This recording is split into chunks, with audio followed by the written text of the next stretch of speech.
Oke, bismillahirrahmanirrahim. Assalamualaikum warahmatullahi wabarakatuh. Materi yang kita bahas pada hari ini yaitu tentang keseimbangan pasar atau equilibrium, di mana keseimbangan pasar di sini apabila jumlah yang ditawarkan para penjual pada suatu harga tertentu adalah sama dengan jumlah yang diminta para pembeli pada harga tersebut.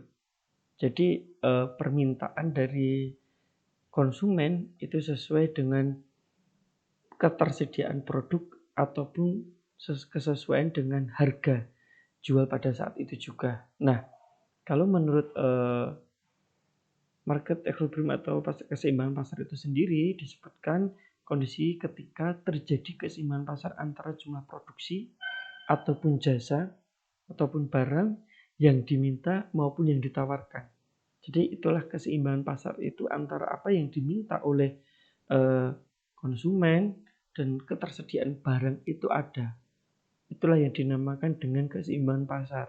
Jadi tidak akan pernah terjadi inflasi di saat terjadinya seperti itu. Entah itu kenaikan harga ataupun penurunan harga. Jadi produk yang ditawarkan itu harganya terjangkau di pasar dan juga barang yang beredar di pasar itu tersedia sesuai dengan apa yang diinginkan oleh konsumen itu sendiri. Nah, di sini dirumuskan dalam kurva di mana jumlah permintaan adalah ID sama dengan C dikurangi DP. Dan penawaran sendiri dirumuskan IS sama dengan minus M ditambah N dikalikan P, di mana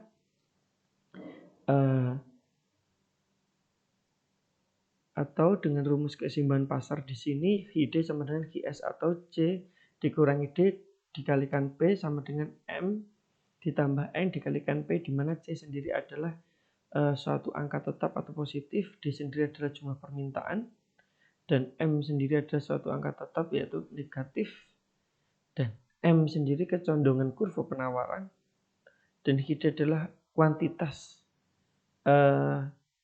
produk yang diminta oleh konsumen, dan GS sama dengan kuantitas yang ditawarkan oleh produsen.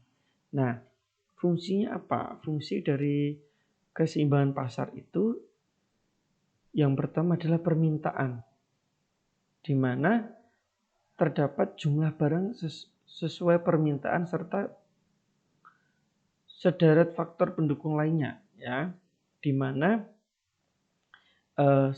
hukum permintaan itu sendiri berlaku di dalam pasar.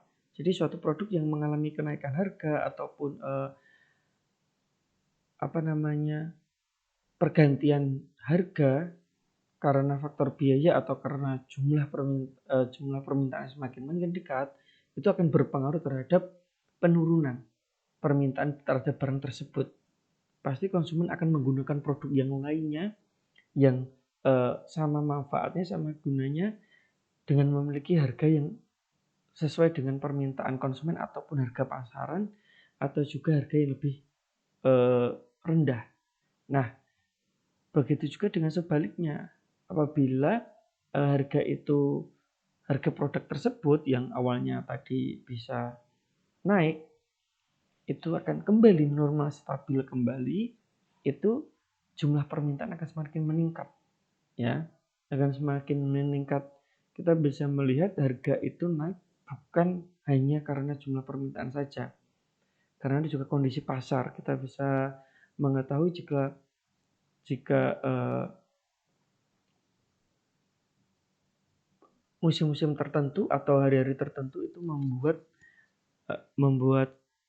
jumlah permintaan itu akan mengalami sebuah peningkatan. Nah, harga itu naik bukan dikarenakan jumlah permintaan itu meningkat. Produk itu belum tentu, jumlah permintaan terhadap produk itu belum tentu meningkat, tetapi karena momen dari permintaan akan barang itu akan meningkat, ya, baru akan meningkat, biasanya sudah mengalami kenaikan. Kita bisa melihat beberapa contoh di periode-periode tertentu. Semua orang, para vendor ataupun eh, pelaku-pelaku usaha yang biasanya memonopoli pasar, dia akan menimbun barang tersebut hingga terjadi jumlah permintaan semakin meningkat. Kalau tidak, dia menimbun barang tersebut untuk mempersiapkan di momen-momen tertentu, di periode-periode tertentu agar produk itu semakin meningkat. Jadi dari momen itu dimanfaatkan oleh beberapa pelaku usaha untuk menaikkan harga. Tetapi karena pasar itu tidak hanya monopoli ataupun oligopoli, tetapi pasar itu ada multi, ada beberapa produk yang tidak dikuasai ataupun tidak bisa dikuasai oleh beberapa vendor ataupun pelaku monopoli, dia tetap akan menstabilkan harganya. Makanya produk yang awalnya tadi standar, akhirnya ada kenaikan, justru malah apa yang diminta oleh konsumen itu akan menurun dan dia akan menggunakan produk yang lainnya.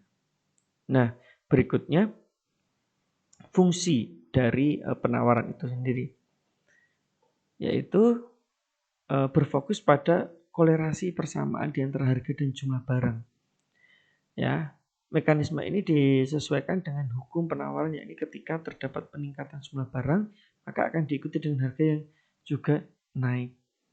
Ini fungsi yang di sini dari keseimbangan pasar akan sama halnya dengan hukum dari penawaran itu. Ya, jika produk barang itu akan meningkat, jumlah permintaan akan meningkat, berarti jumlah produk itu harga produk itu akan naik juga walaupun cost-nya tetap sama.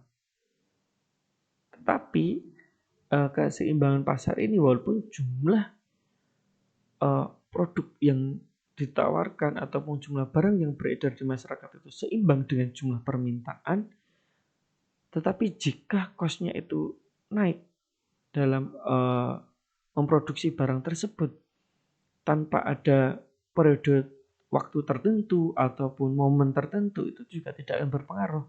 Dia akan tetap menaikkan harga. Ya, ada beberapa produk yang mungkin sering dibeli oleh konsumen, yaitu dia berpacu pada nilai tukar rupiah terhadap dolar. Ada juga yang berpengaruh terhadap bahan baku dan itu tidak bisa dihindari. Salah satu contohnya bahan bakar minyak yang sering dibeli oleh masyarakat.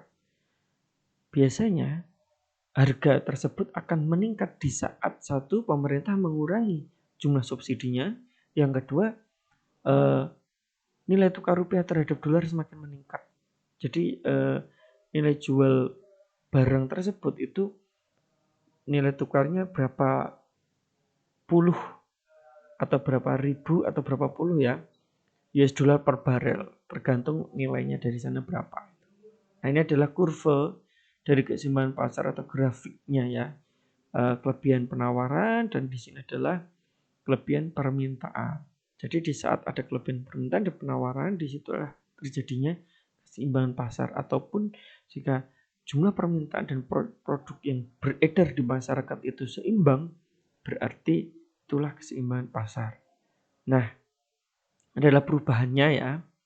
Perubahan dari penjelasan yang di atas tadi, perubahan bertambah, berkurang, bertambah, dan berkurang. Di mana kurva permintaan bergeser ke kanan jika bertambah, tapi jika berkurang, kurva permintaan akan bergeser ke kiri. Nah, ada permintaan yang ada di bawah. Jika posisinya tadi kurva permintaan itu bertambah, berarti akan bergeser ke kanan. Ini kalau bergeser ke kanan, berarti permintaan bertambah lalu bergeser ke kiri, ini permintaan akan berkurang. Nah, jika penawaran itu bertambah, itu akan bergeser ke kanan. Ini penawaran bertambah nih. Permintaan berkurang. Karena apa? Karena harga meningkat. Kayak permintaan berkurang. Tetapi jika panahnya ini bergeser ke kiri, berarti ini akan permintaan akan semakin meningkat. Ini adalah pergeseran kurva tadi ya, efek pertambahan permintaan dan efek pertambahan penawaran. adalah pergeseran dari harga jumlah barang yang beredar di masyarakat, di mana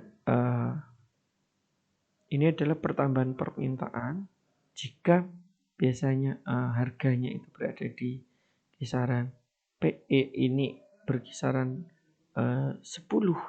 Jadi jumlah barang yang diminta itu sekitar 100 piece katakanlah. Nah, ini jika harga naik di sini posisinya jumlah permintaan juga tetap sama. Keseimbangan di efek dari pertambahan di sini ini adalah jika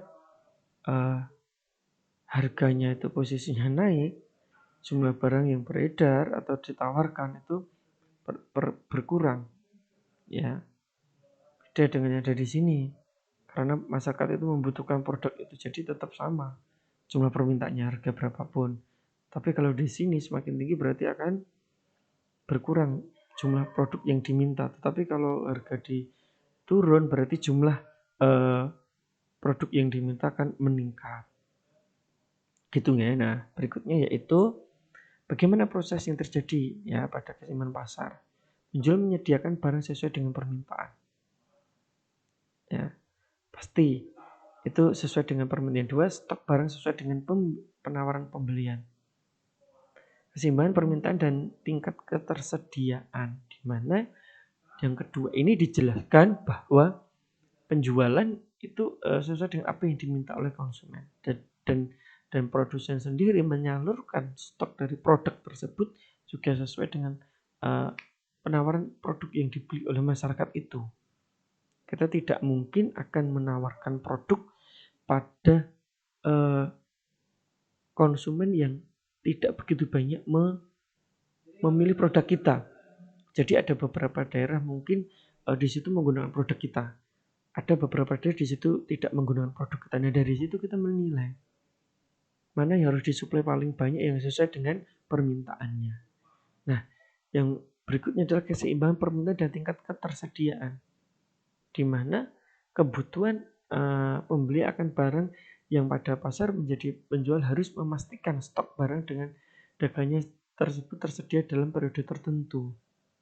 Ya, jadi momen-momen seperti yang dijelaskan di awal tadi bahwa beberapa produsen itu akan mensediakan produk yang diminta oleh konsumen sesuai dengan ketersediaan barang itu sesuai dengan permintaan oleh konsumen. Jadi ada beberapa periode tertentu di mana produsen harus meningkatkan jumlah produksinya untuk memenuhi kebutuhan masyarakat agar tidak terjadi inflasi atau kenaikan harga yang berlebihan. Dulu sering sekali terjadi kenaikan harga yang sangat luar biasa menjelang puasa dan lebaran, karena ketersediaan barang tersebut tidak terpenuhi. Tetapi semakin kesini sistemnya dirubah, semakin membaik, jadi ketersediaan kebutuhan itu bisa terjaga, harga tidak begitu melambung tinggi. Hanya tinggal beberapa komoditi saja di momen-momen tertentu sangat sulit dicari. Biasanya kalau pas lebaran itu yang sangat dicari adalah air mineral dan juga gas. Biasanya seperti itu. Itu kan mengalami sedikit kenaikan, tapi nggak signifikan karena ada beberapa jenis air mineral dengan brand yang berbeda-beda yang tersedia juga di masyarakat. Nah, adanya kesamaan jumlah antara stok produsen dan permintaan konsumen. Nah, di situ. Nah, di sini disampaikan bahwa pada tingkat pemasaran yang efektif, produsen akan menjual barangnya dengan stok yang ada. Setiap harinya produsen tidak akan menambah stok barang tersebut. Jadi yang dimaksud di sini jumlah permintaan di momen tertentu atau kurun waktu tertentu, produsen akan memproduksi barang tersebut sesuai dengan jumlah permintaan saja, ya kan?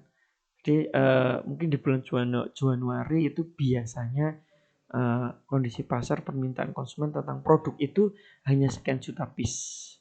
Februari juga sama, nanti Maret juga sama, tapi nanti menjelang hari raya atau menjelang puasa itu akan meningkatkan produksinya. Nanti setelah itu melandai lagi, terus seperti itu. Nah, di sini saya contohkan ya.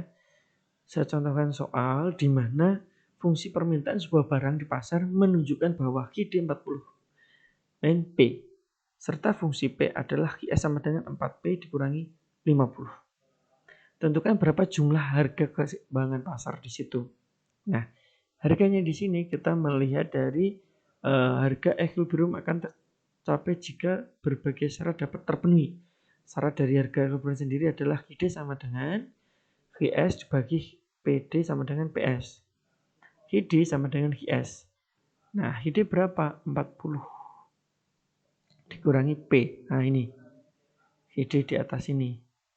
Sama dengan QS 40P dikurangi 50. Jadi, ini dibalik ke depan. Berarti menjadi minus P dikurangi minus P dikalikan P sama dengan 50 minus 50 dikurangi minus 40. Jadi P ini sama dengan 1. Minus ditambah minus sama dengan 5P. Minus 5P sama dengan 90P. Nyata P sama dengan 90 dibagi 5. Sama dengan 18. Nah, sampai di sini kita sudah memperoleh P. Harganya adalah 18. Jadi, untuk mengisi P yang ada di atas ini, kita 90 P-nya itu 40 dikurangi 18. Karena yang ditanyakan adalah HID. Tinggal aja dimasukkan. HID sama dengan 40 dikurangi P. HID sama dengan 40 dikurangi 18. Hi sama dengan 22. Jadi sehingga Hi sebesar 22.